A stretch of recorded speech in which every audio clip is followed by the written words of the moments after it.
Hey everybody, I wanted to share three amazing trends that I have found consistently over time of successful health club owners.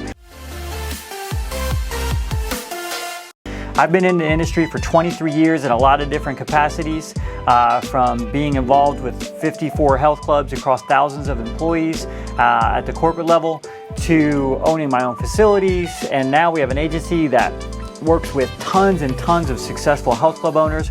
I go to all the industry shows and events, and I rub elbows with and talk to the most successful health club owners, and most of all, I spend a lot of time with them on the Fitness Industry Success Show, interviewing some of the most successful health club owners in the world on the Fitness Industry Success Show.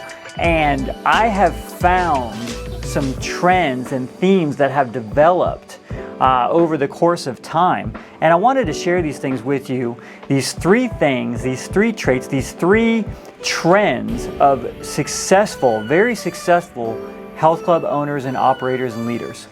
All right, so here we go. Number one is they all invest in their growth. They invest in the growth of the company.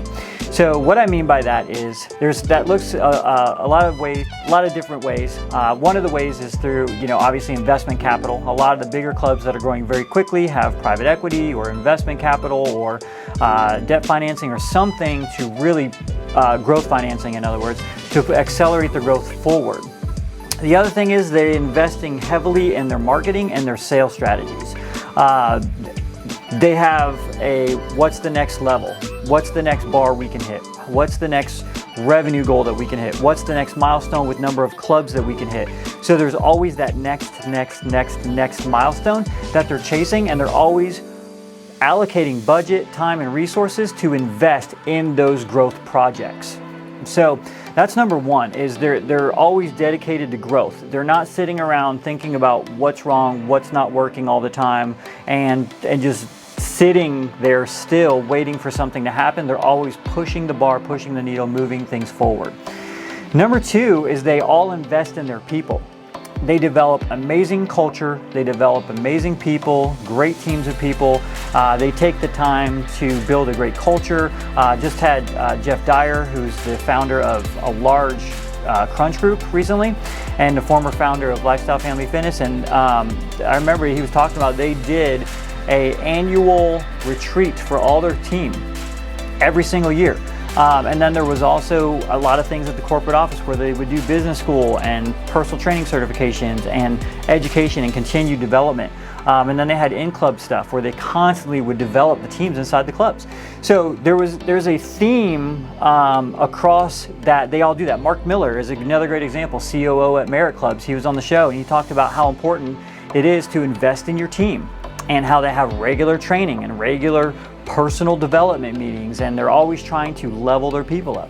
So number two is definitely investing in your people. So number one is they're committed to and invested in their growth.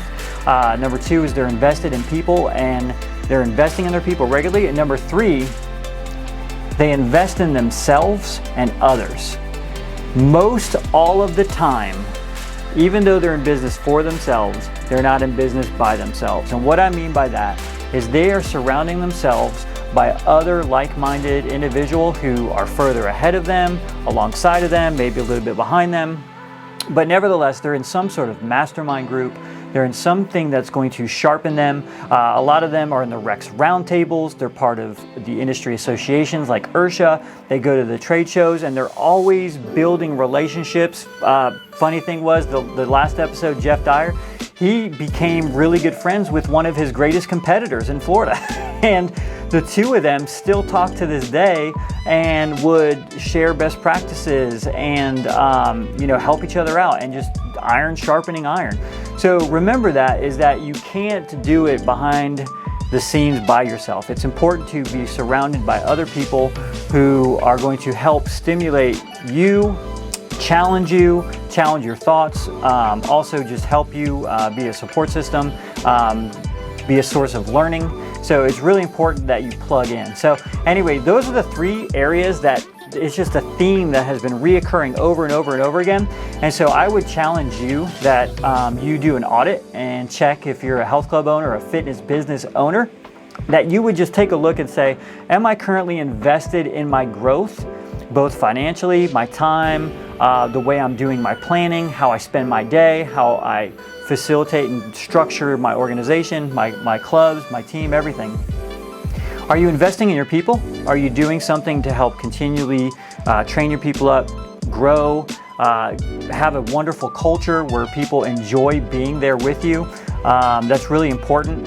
So you want to make sure that you're dialing that in, investing in your people. And then finally, are you investing in yourself? Are you part of the organizations? Are you not being reclusive but out in there in the community? Are you talking to other industry professionals? Are you talking to other club owners? Are you in rec roundtables? Are you in mastermind groups? What are you doing to sharpen and take your business development, your game to the next level, right? So just some food for thought, some things that have reoccurred. I wanted to share that with everybody. I hope you find this helpful as we move into 2022 coming soon. So when you're doing that and you're planning for next year, think about those three areas. You know, where are we at on all three of those categories as far as investing in those areas for 2022, and plan your year around that. And I wish you the best of success, and we'll talk to you soon.